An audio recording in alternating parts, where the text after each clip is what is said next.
Adventure 2. The Adventure of the Cardboard Box. In choosing a few typical cases which illustrate the remarkable mental qualities of my friend Sherlock Holmes, I have endeavoured as far as possible to select those which presented the minimum of sensationalism while offering a fair field for his talents. It is, however, unfortunately impossible entirely to separate the sensational from the criminal, and the chronicler is left in the dilemma that he must either sacrifice details which are essential to his statement, and so give a false impression of the problem, or he must use matter which chance and not choice has provided him with. With this short preface, I shall turn to my notes of what proved to be a strange, though a peculiarly terrible chain of events. It was a blazing hot day in August. Baker Street was like an oven, and the glare of the sunlight upon the yellow brickwork of the house across the road was painful to the eye. It was hard to believe that these were the same walls which loomed so gloomily through the fogs of winter. Our blinds were half drawn, and Holmes lay curled upon the sofa, reading and rereading a letter which he had received by the morning post. For myself, my term of service in India had trained me to stand heat better than cold, and a thermometer at 90 was no hardship. But the morning paper was uninteresting. Parliament had risen, everybody was out of town, and I yearned for the glades of the New Forest or the shingles of Southsea. A depleted bank account had caused me to postpone my holiday, and as to my companion, neither the country nor the sea presented the slightest attraction to him. He loved to lie in the very centre of 5 millions of people, with his filaments stretching out and running through them, responsive to every little rumour or suspicion of unsolved crime. Appreciation of nature found no place among his many gifts, and his only change was when he turned his mind from the evildoer of the town to track down his brother of the country. Finding that Holmes was too absorbed for conversation, I had tossed aside the barren paper, and leaning back in my chair, I fell into a brown study. Suddenly, my companion's voice broke in upon my thoughts. "You are right, Watson," said he. "It does seem a most preposterous way of settling a dispute." "Most preposterous?" I exclaimed, and then suddenly realizing how he had echoed my inmost thoughts, I sat up in my chair and stared at him in blank amazement. "What's this, Holmes?" I cried. "This is beyond anything which I could have imagined." He laughed heartily at my perplexity. "You remember," said he, "that some little time ago when I read you the passage in one of Poe's sketches in which a close reasoner follows the unspoken thoughts of his companion, you were inclined to treat the matter as a mere tour de force of the author. On my remarking that I was constantly in the habit of doing the same thing, you expressed incredulity." "Oh, no!" "Perhaps not with your tongue, my dear Watson, but certainly with your eyebrows. So when I saw you throw down your paper and enter upon a train of thought, I was very happy to have the opportunity of reading it off, and eventually of breaking into it, as a proof that I had been in rapport with you." But I was still far from satisfied. "In the example which you read to me," said I, "the reasoner drew his conclusions from the actions of the man whom he observed. If I remember right, he stumbled over a heap of stones, looked up at the stars, and so on, but I've been seated quietly in my chair, and what clues can I have given you?" "You do yourself an injustice.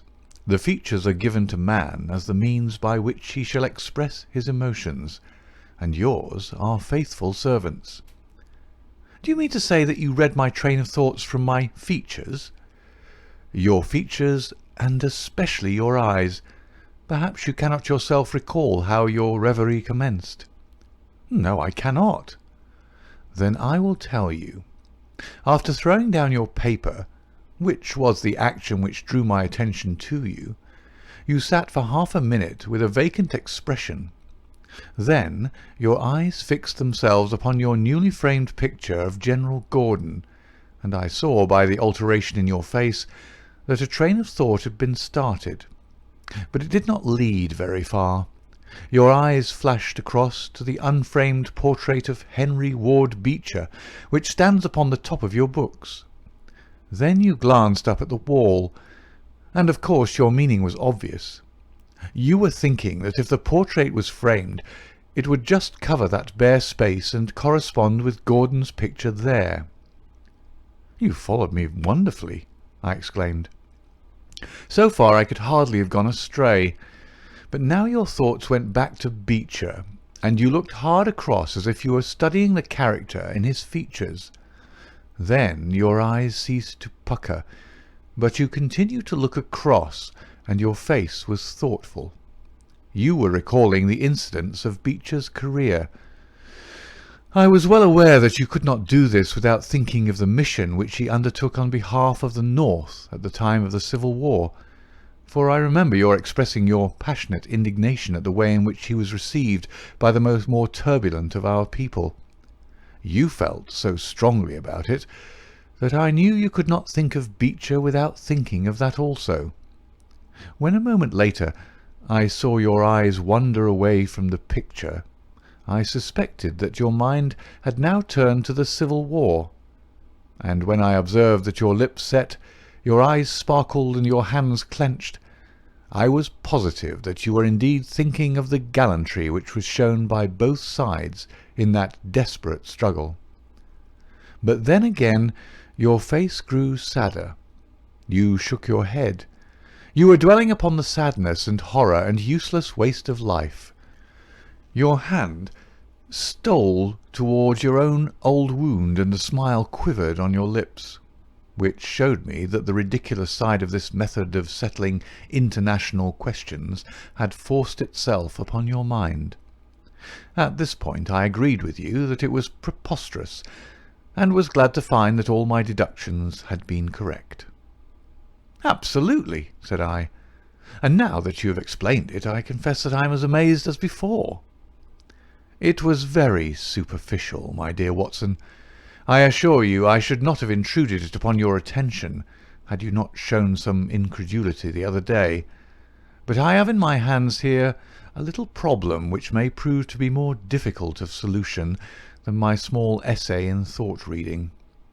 Have you observed in the paper a short paragraph referring to the remarkable contents of a packet sent through the post to Miss Cushing of Cross Street, Croydon?" "No, I saw nothing." "Ah, then you must have overlooked it. Just toss it over to me. Here it is, under the financial column. Perhaps you would be good enough to read it aloud." I picked up the paper, which she had thrown back to me, and read the paragraph indicated. It was headed, "A Gruesome Packet." "Miss Susan Cushing, living at Cross Street, Croydon, has been made the victim of what must be regarded as a peculiarly revolting practical joke, unless some more sinister meaning should prove to be attached to the incident. At 2 o'clock yesterday afternoon a small packet, wrapped in brown paper, was handed in by the postman. A cardboard box was inside, which was filled with coarse salt. On emptying this, Miss Cushing was horrified to find 2 human ears, apparently quite freshly severed. The box had been sent by parcel post from Belfast upon the morning before. There is no indication as to the sender, and the matter is the more mysterious as Miss Cushing, who is a maiden lady of 50, has led a most retired life and has so few acquaintances or correspondents that it is a rare event for her to receive anything through the post. Some years ago, however, when she retired at Penge, she let apartments in her house to 3 young medical students, whom she was obliged to get rid of on account of their noisy and irregular habits. The police are of opinion that this outrage may have been perpetrated upon Miss Cushing by these youths, who owed her a grudge and who hoped to frighten her by sending her these relics of the dissecting rooms. Some probability is lent to the theory by the fact that one of these students came from the north of Ireland, and, to the best of Miss Cushing's belief, from Belfast. In the meantime, the matter is being actively investigated, Mr. Lestrade, one of the very smartest of our detective officers, being in charge of the case." "So much for the Daily Chronicle," said Holmes as I finished reading. "Now for our friend Lestrade. I had a note from him this morning in which he says, 'I think that this case is very much in your line. We have every hope of clearing the matter up, but we find a little difficulty in getting anything to work upon.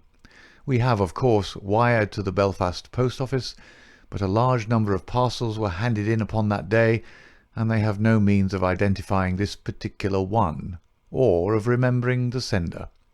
The box is a half-pound box of honeydew tobacco, and does not help us in any way. The medical student theory still appears to me to be the most feasible, but if you should have a few hours to spare, I should be very happy to see you out there. I shall be either at the house or in the police station all day. What say you, Watson? Can you rise superior to the heat and run down to Croydon with me on the off chance of a case for your annals? I was longing for something to do. You shall have it, then. Ring for our boots and tell them to order a cab. I'll be back in a moment when I have changed my dressing gown and filled my cigar case. A shower of rain fell while we were in the train, and the heat was far less oppressive in Croydon than in town. Holmes had sent on a wire so that Lestrade, as wiry, as dapper, and as ferret-like as ever, was waiting for us at the station. A walk of 5 minutes took us to Cross Street, where Miss Cushing resided. It was a very long street of 2-storey brick houses, neat and prim, with whitened stone steps and little groups of aproned women gossiping at the doors.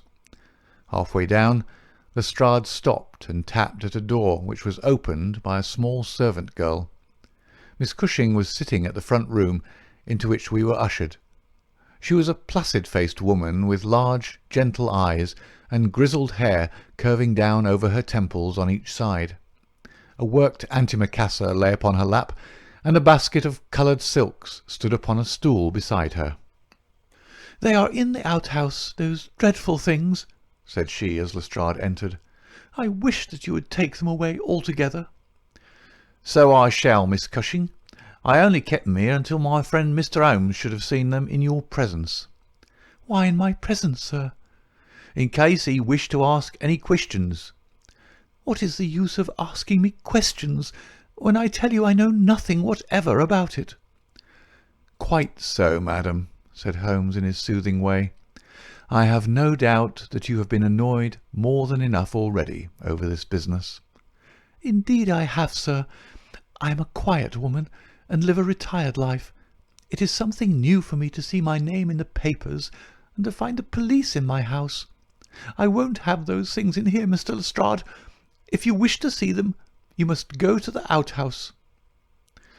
It was a small shed in the narrow garden which ran behind the house. Lestrade went in and brought out a yellow cardboard box with a piece of brown paper and some string. There was a bench at the end of the path, and we all sat down while Holmes examined one by one the articles which Lestrade had handed to him. "This string is exceedingly interesting," he remarked, holding it up to the light and sniffing at it. "What do you make of this string, Lestrade?" "It has been tarred." "Precisely. It is a piece of tarred twine. You have also, no doubt, remarked that Miss Cushing has cut the cord with scissors, as can be seen by the double fray on each side. This is of importance." "I cannot see the importance," said Lestrade. "The importance lies in the fact that the knot is left intact, and that this knot is of a peculiar character."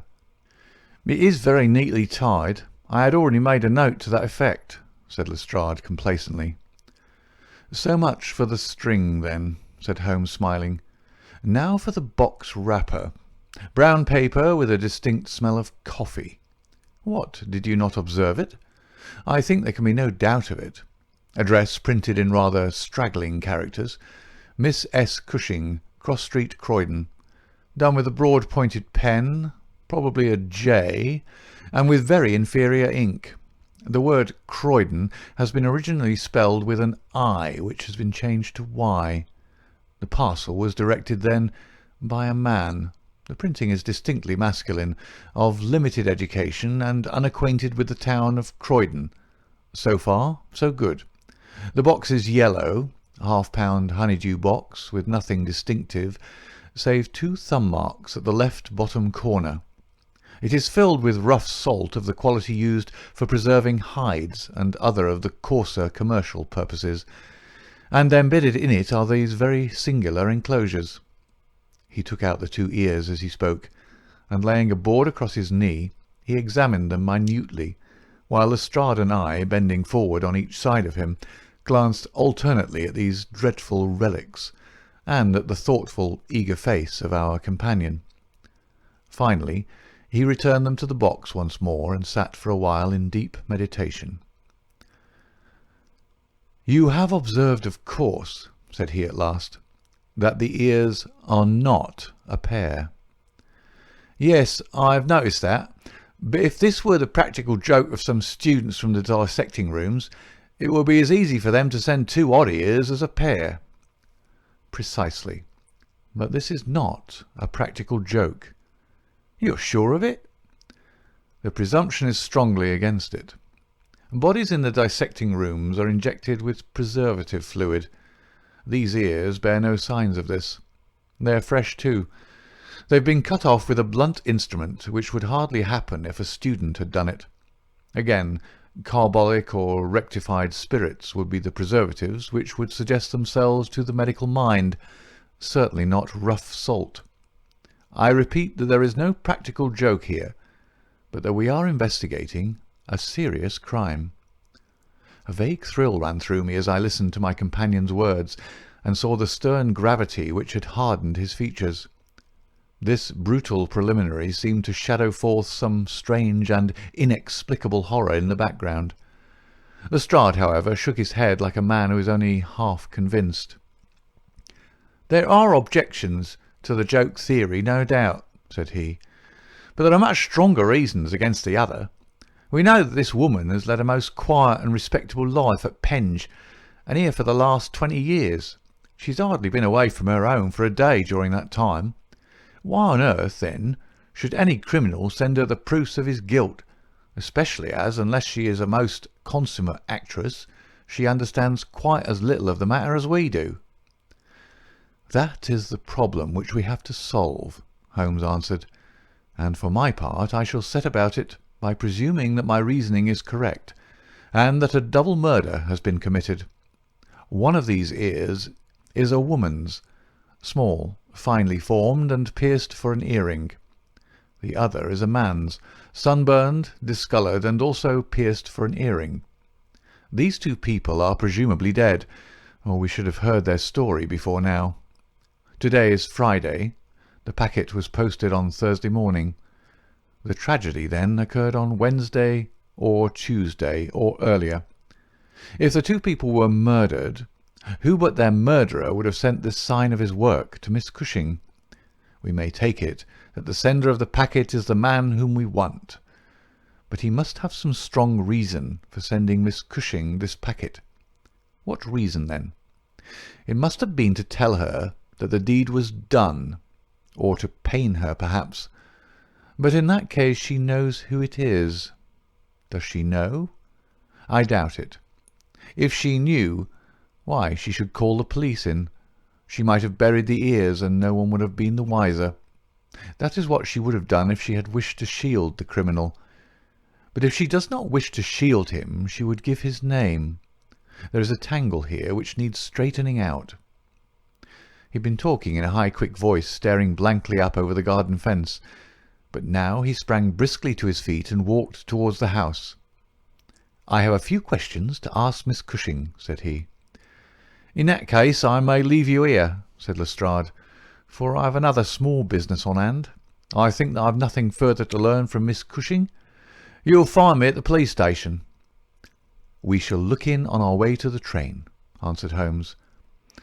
A moment later he and I were back in the front room, where the impassive lady was still quietly working away at her antimacassar. She put it down on her lap as we entered, and looked at us with her frank, searching blue eyes. "I am convinced, sir," she said, "that this matter is a mistake, and that the parcel was never meant for me at all. I have said this several times to the gentleman from Scotland Yard, but he simply laughs at me. I have not an enemy in the world, as far as I know, so why should anyone play me such a trick?" "I am coming to be of the same opinion, Miss Cushing," said Holmes, taking a seat beside her. "I think that it is more than probable." He paused, and I was surprised, on glancing round, to see that he was staring with singular intentness at the lady's profile. Surprise and satisfaction were both for an instant to be read upon his eager face, though when she glanced round to find out the cause of his silence, he had become as demure as ever. I stared hard myself at her flat grizzled hair, her trim cap, her little gilt earrings, her placid features, but I could see nothing which would account for my companion's evident excitement. There were one or two questions. "Oh, I'm weary of questions," cried Miss Cushing impatiently. "You have 2 sisters, I believe." "How could you know that?"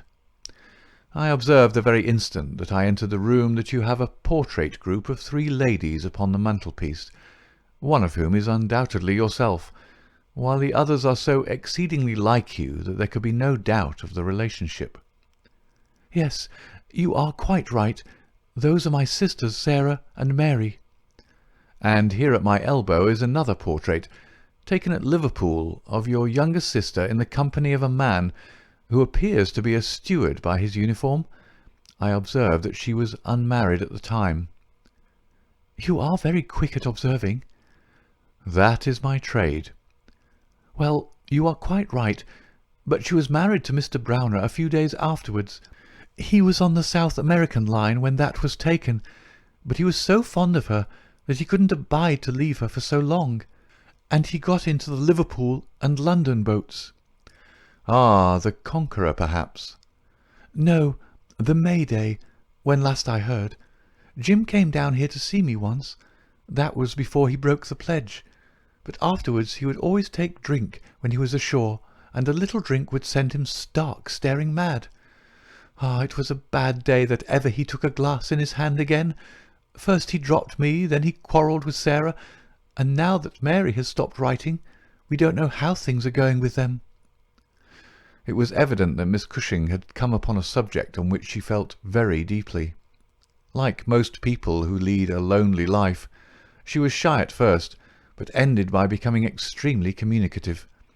She told us many details about her brother-in-law the steward, and then wandering off on the subject of her former lodgers, the medical students, she gave us a long account of their delinquencies, with their names and those of their hospitals.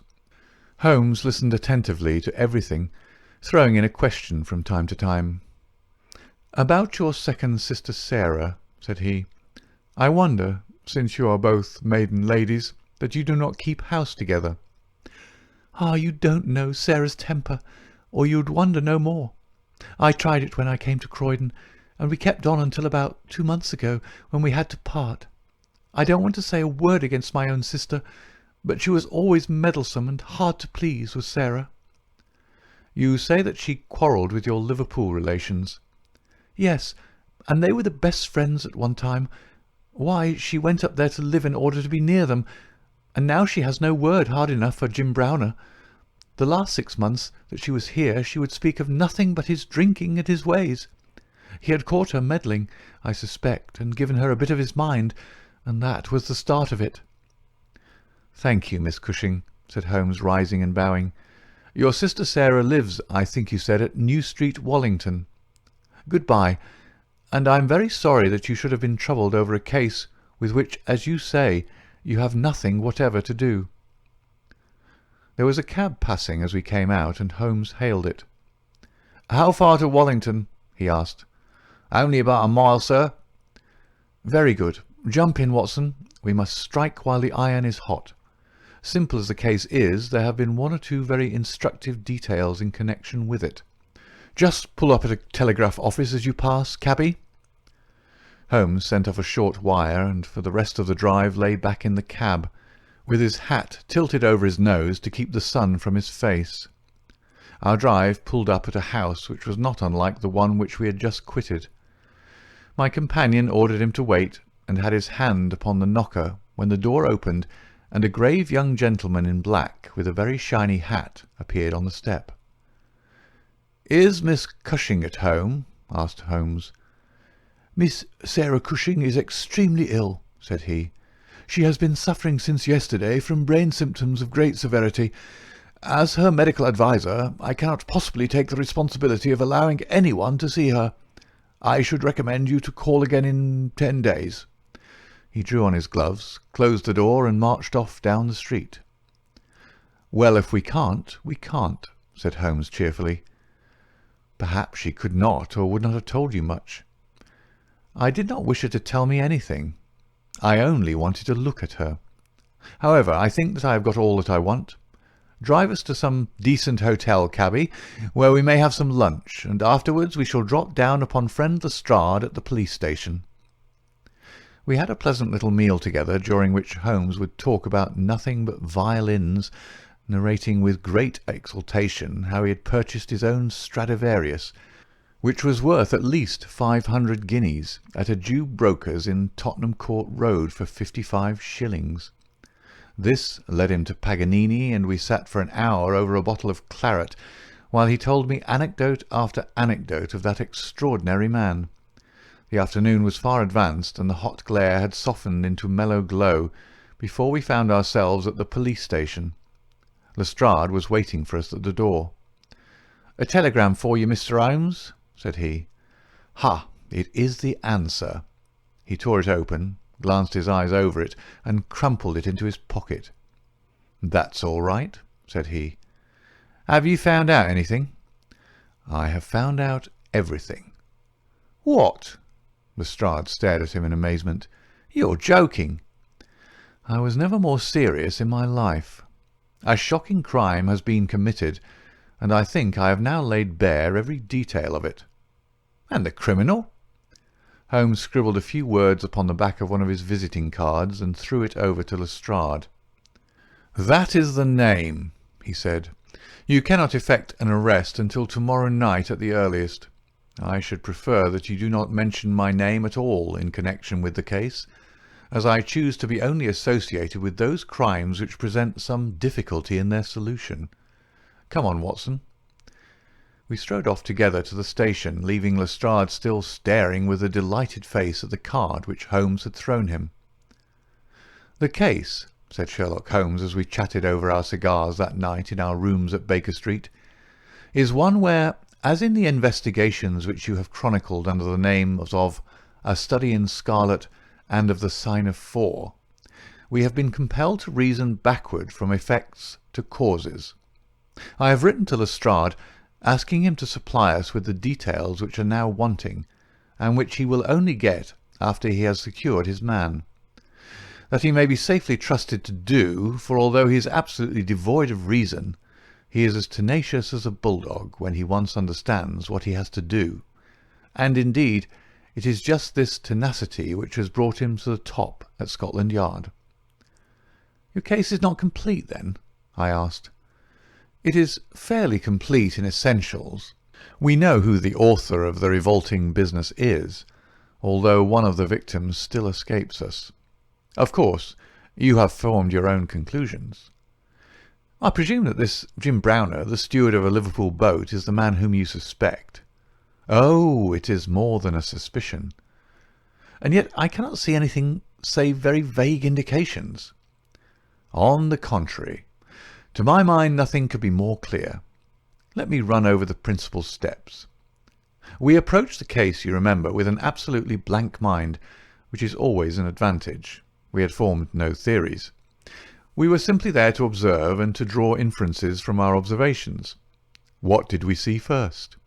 A very placid and respectable lady who seemed quite innocent of any secret, and a portrait which showed me that she had 2 younger sisters. It instantly flashed across my mind that the box might have been meant for one of these. I set the idea aside as one which could be disproved or confirmed at our leisure. Then we went to the garden, as you remember, and we saw the very singular contents of the little yellow box. The string was of the quality which is used by sailmakers aboard ship, and at once a whiff of the sea was perceptible in our investigation. When I observed that the knot was one which is popular with sailors, that the parcel had been posted at a port, and that the male ear was pierced for an earring, which is so much more common among sailors than landsmen, I was quite certain that all the actors in the tragedy were to be found among our seafaring classes. When I came to examine the address of the packet, I observed that it was to Miss S. Cushing. Now the oldest sister would of course be Miss Cushing, and although her initial was S, it might belong to one of the others as well. In that case, we should have to commence our investigation from a fresh basis altogether. I therefore went into the house with the intention of clearing up this point. I was about to assure Miss Cushing that I was convinced that a mistake had been made, when you may remember that I came suddenly to a stop.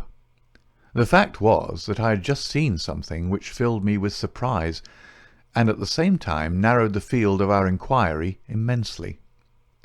As a medical man, you are aware, Watson, that there is no part of the body which varies so much as the human ear. Each ear is as a rule quite distinctive and differs from all other ones. In last year's Anthropological Journal you will find 2 short monographs from my pen upon the subject, and had carefully noted their anatomical peculiarities. Imagine my surprise, then, when on looking at Miss Cushing, I perceived that her ear corresponded exactly with the female ear which I had just inspected. The matter was entirely beyond coincidence. There was the same shortening of the pinna, the same broad curve of the upper lobe, the same convolution of the inner cartilage. In all essentials, it was the same ear. In the first place, her sister's name was Sarah, and her address had until recently been the same, so that it was quite obvious how the mistake had occurred and for whom the packet was meant. Then we heard of this steward, married to the third sister, and learned that he had at one time been so intimate with Miss Sarah that she had actually gone up to Liverpool to be near the Browners, but a quarrel had afterwards divided them. This quarrel had put a stop to all communications for some months, so that if Browner had occasion to address a packet to Miss Sarah, he would undoubtedly have done so to her old address. And now the matter had begun to straighten itself out wonderfully. We had learned of the existence of this steward, an impulsive man of strong passions. You remember that he threw up what must have been a very superior berth in order to be nearer to his wife. Subject, too, to occasional fits of hard drinking. We had reason to believe that his wife had been murdered, and that a man, presumably a seafaring man, had been murdered at the same time. Jealousy, of course, at once suggests itself as the motive for the crime. And why should these proofs of the deed be sent to Miss Sarah Cushing? Probably because during her residence in Liverpool she had some hand in bringing about the events which led to the tragedy. You will observe that this line of boats call at Belfast, Dublin, and Waterford, so that, presuming that Browner had committed the deed, and had embarked at once upon his steamer, the Mayday, Belfast would be the first place at which he could post his terrible packet. A second solution was at this stage obviously possible, and although I thought it exceedingly unlikely, I was determined to elucidate it before going further. An unsuccessful lover might have killed Mr. Browner and Mrs. Browner, and the male ear might have belonged to the husband. There were many grave objections to this theory, but it was conceivable. I therefore sent off a telegram to my friend Algar of the Liverpool force, and asked him to find out if Mrs. Browner were at home, and if Browner had departed in the Mayday. Then we went on to Wallington to visit Miss Sarah. I was curious in the first place to see how far the family ear had been reproduced in her. Then, of course, she might give us very important information. But I was not sanguine that she would. She must have heard of the business the day before, since all Croydon was ringing with it, and she alone could have understood for whom the packet was meant. If she had been willing to help justice, she would probably have communicated with the police already. However, it was clearly our duty to see her, so we went. We found that the news of the arrival of the packet, for her illness dated from that time, had such an effect upon her as to bring on brain fever. It was clearer than ever that she understood its full significance, but equally clear that we should have to wait for some time for any assistance from her. However, we were really independent of her help. Our answers were waiting for us at the police station, where I had directed Algar to send them. Nothing could be more conclusive. Mrs. Browner's house had been closed for more than 3 days, and the neighbours were of opinion that she had gone south to see her relatives. It had been ascertained at the shipping offices that Browner had left aboard the Mayday, and I calculate that she is due in the Thames tomorrow night. When he arrives, he will be met by the obtuse but resolute Lestrade, and I have no doubt that we shall have all our details filled in. Sherlock Holmes was not disappointed in his expectations. 2 days later he received a bulky envelope, which contained a short note from the detective and a typewritten document which covered several pages of foolscap. "Lestrade has got him all right," said Holmes, glancing up at me. "Perhaps it would interest you to hear what he says. My dear Mr. Holmes, in accordance with the scheme which we had formed in order to test our theories—" The "we" is rather fine, Watson, is it not? "I went down to the Albert dock yesterday at 6 p.m. and boarded the SS Mayday, belonging to the Liverpool, Dublin and London Steam Packet Company. On inquiry, I found that there was a steward on board of the name of James Browner, and that he had acted during the voyage in such an extraordinary manner that the captain had been compelled to relieve him of his duties. On descending to his berth, I found him seated upon a chest with his head sunk upon his hands, rocking himself to and fro. He's a big, powerful chap, clean-shaven and very swarthy, something like Aldridge, who helped us in the bogus laundry affair. He jumped up when he heard my business, and I had my whistle to my lips to call a couple of river police who were round the corner, but he seemed to have no heart in him, and he held out his hands quietly enough for the darbies. We brought him along to the cells, and his box as well, for we thought there might be something incriminating, but bar a big sharp knife, such as most sailors have, we got nothing for our trouble. However, we find that we shall want no more evidence, for on being brought before the inspector at the station, he asked leave to make a statement, which was of course taken down just as he made it by our shorthand man. We had 3 copies typewritten, one of which I enclose. The affair proves, as I always thought it would, to be an extremely simple one. But I am obliged to you for assisting me in my investigation. With kind regards, yours very truly, G. Lestrade. The investigation really was a very simple one, remarked Holmes, but I don't think it struck him in that light when he first called us in. However, let us see what Jim Browner has to say for himself. This is his statement as made before Inspector Montgomery at the Shadwell police station, and it has the advantage of being verbatim. "Have I anything to say? Yes, I have a deal to say. I have to make a clean breast of it all. You can hang me, or you can leave me alone. I don't care a plug which you do. I tell you I've not shut an eye in sleep since I did it, and I don't believe I ever will again until I get past all waking. Sometimes it's his face, but most generally it's hers. I'm never without one or the other before me. He looks frowning and black-like, but she has a kind of surprise upon her face. I, the white lamb, she might well be surprised when she read death on a face that had seldom looked anything but love upon her before. But it was Sarah's fault, and may the curse of a broken man put a blight on her and set the blood rotting in her veins. It's not that I want to clear myself. I know that I went back to drink, like the beast that I was. But she would have forgiven me, she would have stuck as close to me as rope to a block, if that woman had never darkened our door. For Sarah Cushing loved me. That's the root of the business. She loved me until all her love turned to poisonous hate, when she knew that I thought more of my wife's footmark in the mud than I did of her whole body and soul. There were 3 sisters altogether. The old one was just a good woman, the second was a devil, and the third was an angel.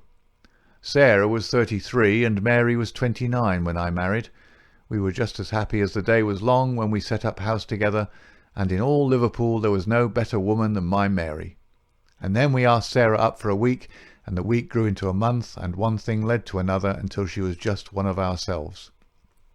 I was blue ribbon at that time, and we were putting a little money by, and all was as bright as a new dollar. My God, whoever would have thought that it would have come to this? Whoever would have dreamed it? I used to be home for the weekends very often, and sometimes if the ship were held back for cargo I would have a whole week at a time. and in this way I saw a deal of my sister-in-law Sarah. She was a fine tall woman, black and quick and fierce, with a proud way of carrying her head and a glint from her eye like a spark from a flint. But when little Mary was there I had never thought of her, and that I swear as I hope for God's mercy. It had seemed to me sometimes that she liked to be alone with me, or to coax me out for a walk with her, but I had never thought anything of that. But one evening my eyes were opened. I had come up from the ship and found my wife out, but Sarah at home. "Where's Mary?" I asked. "Oh, she's gone to pay some accounts." I was impatient and paced up and down the room. "Can't you be happy for 5 minutes without Mary, Jim?" says she. "It's a bad compliment to me that you can't be contented with my society for so short a time." "That's all right, my lass," said I, putting out my hand toward her in a kindly way, but she had it in both hers in an instant, and they burned as if they were in a fever. I looked into her eyes, and I read it all there. There was no need for her to speak, nor for me either. I frowned and drew my hand away, and she stood by my side in silence for a bit, and then put up her hand and patted me on the shoulder. "Steady, old Jim," said she, and with a kind of mocking laugh she ran out of the room.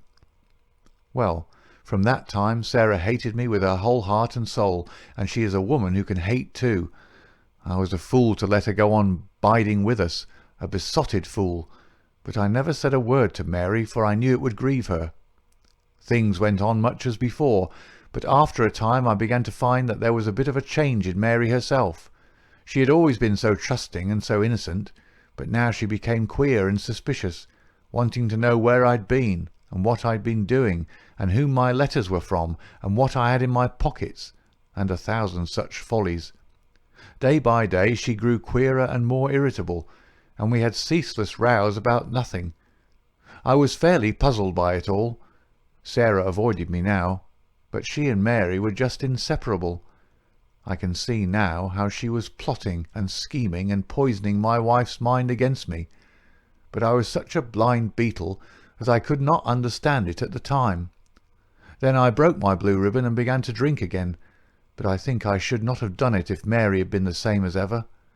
She had some reason to be disgusted with me now, and the gap between us began to be wider and wider. And then this Alec Fairbairn chipped in, and things became 1,000 times blacker. It was to see Sarah's he came to my house first, but soon it was to see us, for he was a man with winning ways, and he made friends wherever he went. He was a dashing, swaggering chap, smart and curled, who'd seen half the world and could talk of what he'd seen. He was good company, I won't deny it, and he had wonderful polite ways with him for a sailor man, so that I think there must have been a time when he knew more of the poop than the forecastle. For a month he was in and out of my house, and never once did it cross my mind that harm might come of his soft, tricky ways. And then at last something made me suspect, and from that day my peace was gone for ever. It was only a little thing too. I had come into the parlour unexpected, and as I walked in at the door I saw a light of welcome on my wife's face. But as she saw who it was, it faded again, and she turned away with a look of disappointment. That was enough for me. There was no one but Alec Fairbairn whose step she could have mistaken for mine. If I could have seen him, then I should have killed him, for I have always been like a madman when my temper gets loose. Mary saw the devil's light in my eyes, and she ran forward with her hands on my sleeve. "Don't, Jim, don't," says she. "Where's Sarah?" I asked. "In the kitchen," says she. "Sarah," says I, as I went in, "this man Fairbairn is never to darken my door again." "Why not?" says she. "Because I order it." "Oh," says she, "if my friends are not good enough for this house, then I'm not good enough for it either." "You can do what you like," says I, "but if Fairbairn shows his face here again, I'll send you one of his ears for a keepsake."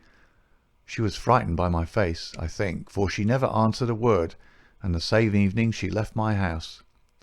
Well, I don't know now whether it was pure devilry on the part of this woman, or whether she thought that she could turn me against my wife by encouraging her to misbehave. Anyway, she took a house just 2 streets off and let lodgings to sailors. Fairbairn used to stay there, and Mary would go round to have tea with her sister and him. How often she went I don't know, but I followed her one day, and as I broke in at the door, Fairbairn got away over the back garden wall like the cowardly skunk that he was. I swore to my wife that I would kill her if I found her in his company again, and I led her back with me, sobbing and trembling, and as white as a piece of paper. There was no trace of love between us any longer. I could see that she hated me and feared me, and when the thought of it drove me to drink, then she despised me as well. Well, Sarah found that she could not make a living in Liverpool, so she went back, as I understand, to live with her sister in Croydon, and things jogged on much the same as ever at home. And then came this week, and all the misery and ruin. It was in this way. We'd gone on the May Day for a round voyage of 7 days, but a hogshead got loose and started one of our plates, so we had to get back into port for 12 hours. I left the ship and came home, thinking what a surprise it would be for my wife, and hoping that maybe she would be glad to see me so soon. The thought was in my head as I turned into my own street, and at that moment a cab passed me, and there she was, sitting by the side of Fairbairn, the two chatting and laughing, with never a thought for me as I stood watching them from the footpath. I tell you, and I give you my word for it, that from that moment I was not my own master, and it is all like a dim dream when I look back on it. I've been drinking hard of late, and the two things together fairly turned my brain. There's something throbbing in my head now, like a docker's hammer, but that morning I seemed to have all Niagara whizzing and buzzing in my ears. It was just as if they'd been given into my hands. There was a bit of a haze, and you could not see more than a few 100 yards. I hired a boat for myself, and I pulled after them. I could see the blur of their craft, but they were going nearly as fast as I, and they must have been a long mile from the shore before I caught them up. The haze was like a curtain all round us, and there we were, 3 in the middle of it. My God, shall I ever forget their faces when they saw who was in the boat that was closing in upon them? She screamed out. He swore like a madman and jabbed at me with an oar, for he must have seen death in my eyes. I got past it, and got one in with my stick that crushed his head like an egg. I would have spared her, perhaps, for all my madness, but she threw her arms round him, crying out to him and calling him Alec. I struck again, and she lay stretched beside him. I was like a wild beast then that had tasted blood. If Sarah had been there, by the Lord, she would have joined them. I pulled out my knife, and well, there, I've said enough. It gave me a kind of savage joy when I thought how Sarah would feel when she had such signs as these of what her meddling had brought about. Then I tied the bodies into the boat, stove a plank, and stood by until they had sunk. I knew very well that the owner would think that they'd lost their bearings in the haze and had drifted off out to sea. I cleaned myself up, got back to land, and joined my ship without a soul having a suspicion of what had passed. That night I made up the packet for Sarah Cushing, and next day I sent it from Belfast. There you have the whole truth of it. You can hang me or do what you like with me, but you cannot punish me as I have been punished already. I cannot shut my eyes, but I see those two faces staring at me as they stared when my boat broke through the haze. I killed them quick, but they're killing me slow, and if I have another night of it, I shall be either mad or dead before morning. You won't put me alone into a cell, sir. For pity's sake don't, and may you be treated in your day of agony as you treat me now." "What is the meaning of it, Watson?" said Holmes solemnly as he laid down the paper. "What object is served by this circle of misery and violence and fear? It must tend to some end, or else our universe is ruled by chance, which is unthinkable. But what end? There is the great standing perennial problem to which human reason is as far from an answer as ever."